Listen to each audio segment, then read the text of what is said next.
ভিডিওতে আমরা তৃতীয় শ্রেণীর প্রথম পর্যায়ক্রমিক মূল্যায়নের গণিতের ৫ নম্বর স্কুলের প্রশ্নের উত্তরগুলো আলোচনা করব। একের কতে বলেছে ৪১৩, এই সংখ্যাটিতে 4 এর স্থানীয় মান কত? তাহলে একক, দশক, শতক। 4 আছে শতকের ঘরে, শতক মানে 100, তাহলে 4 এর স্থানীয় মান 4 × 100 400। খ দিয়েছে 654 থেকে 29 কম হলে কত হবে? তাহলে 654 থেকে 29 কম হলে বলেছে, তাই জন্য 654 থেকে 29 বিয়োগ দিয়ে দেবে।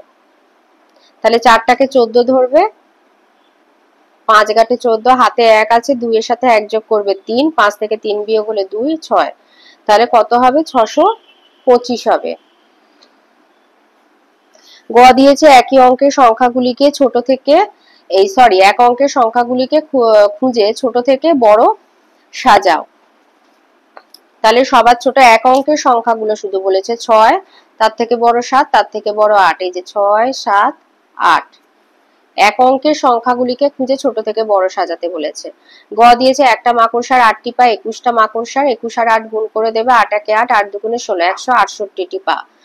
ছোট বড় চিহ্ন বসাতে বলেছে। এটা 643, এটা 634, তাহলে দুটোই হচ্ছে 600 সংখ্যা, 600 ঘরের সংখ্যা। তো এটা আছে 43, এটা 34, 34 ছোট, 43 বড়, তাই এই চিহ্নটা বসবে। 2 দিয়েছে ফাঁকা ঘরের সঠিক সংখ্যা লেখো। এটা 8 এর নামতা, 8 একে 8, 8 2 16, 8 3 24, 8 4 32, 8 5 40, 8 6 48, 8 7 56। ক্ষয়তে দিয়েছে এখানে দেখো 96, তারপরে 91, তারপরে 86, মানে কমছে, 5 5 করে কমছে। তাহলে 86 থেকে 5 কমলে হবে 81, 81 থেকে 5 কমলে 76, 76 থেকে 5 কমলে 71, 71 থেকে 5 কমলে 66। 3 দিয়েছে যোগ করতে বলেছে, 7 আর 8, 15 আর 5, হাতে 1, 2 আর 1 3। এটা বিয়োগ, 7 থেকে 4 বিয়োগ হলে 3, আর এর নিচে কোনো সংখ্যা নেই আর হাতেও আমাদের কিছু নেই, তাই 3টা বসে যাবে। এখানে গুণ দিয়েছে 3 3 9, 3 1 3। ঘয়ে দিয়েছে ফাঁকা ঘর পূরণ করো, দশকের ঘরে স্থানীয় মান হলো 10। উয়ে দিয়েছে কথায় লেখো, এখানে হবে 101। জয় দিয়েছে সংখ্যায় লেখো 899, 8 আর দুটো 9, মানে একক, দশক, শতক। 8 9 9 হলো 800 বা 899। 4 কতে বলেছে হুগলির পহলমপুর গ্রামে 285টি পাকা বাড়ি আছে, আর ওখানে কাঁচা বাড়ি আছে 343টি। তাহলে পহলমপুর গ্রামে বাড়ির থেকে কোন বাড়ির থেকে, মানে এখানে সংখ্যা দেখে বুঝতে পারছি যে কাঁচা বাড়ির সংখ্যা বেশি আছে, তাহলে এখানে লিখবো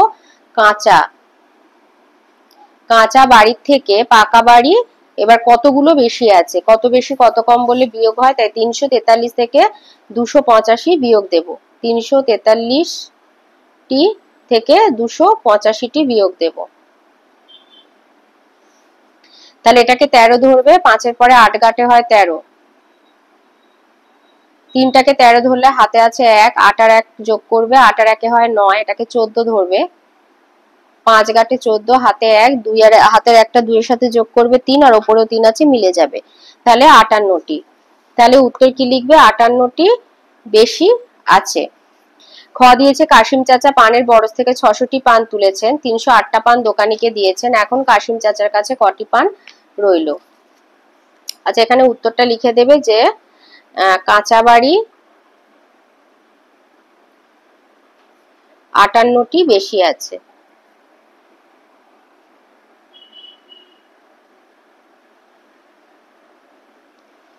হয়তো বলেছে 600 থেকে 308 বিয়োগ দেব। তাহলে এই শূন্যটা 10 ধরবে, 2 ঘাটে 10, হাতে 1, শূন্যর সাথে 1 হাতের একটা যোগ করবে, 1 হবে, আবার এই শূন্যটাকে 10 ধরবে, 10 থেকে 1 কমে গেলে হয় 9, হাতে 1 আছে, 3 এর সাথে 1 যোগ করলে 4, 6 থেকে 4 বিয়োগ হলে 2, এতটি।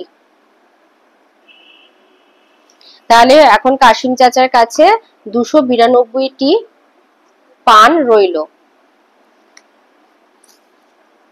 তাহলে উত্তর লিখবো এখন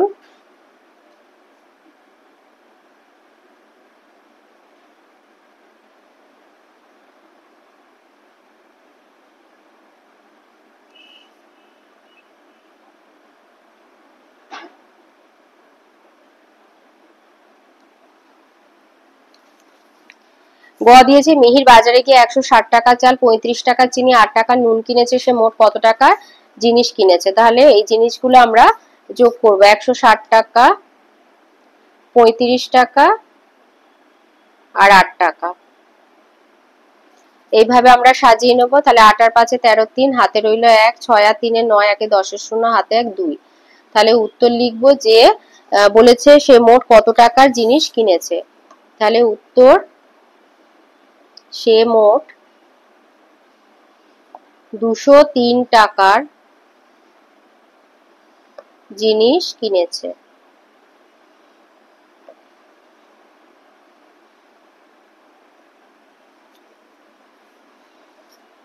ঘতে দিয়েছে আশার দাদা হনুমানদের কলা খাওয়ান। 4টে হনুমানকে 16টা কলা সমান ভাগে ভাগ করে দিলে প্রত্যেক হনুমান কটি করে কলা পাবে। তাহলে আমরা লিখবো 4টি হনুমান পায় 16টি কলা। 4টি হনুমান পায় 16টি কলা, অতএব একটি হনুমান পাবে 16 ভাগ 4টি কলা, তার মানে 4টি কলা, 4 4 16। উত্তর তাহলে লিখবে যে উত্তর প্রত্যেক হনুমান 4টি করে কলা পেল।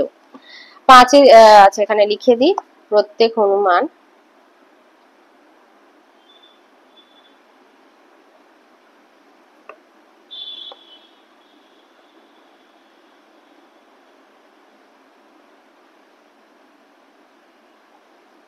4টি করে কলা পেল।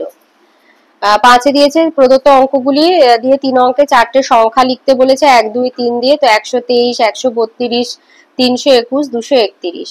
6 দিয়েছে মালায় আছে এখানে 1 2 3 4 5 6 7 8 9 10 11টা পুঁথি, আর পড়ে আছে 1 2 3 4 5 6 7 8 9টা পুঁথি। তাহলে 11 আর 9 যোগ করলে তাহলে মালায় একদম প্রথমে ছিল 20টা পুঁথি। 7 দিয়েছে 4 5 6 দিয়ে গঠিত ছোট সংখ্যা বড় সংখ্যা নির্ণয় করো। ছোট সংখ্যা ছোট থেকে বড় সাজিয়ে দেবে 456, বড় সংখ্যা 654।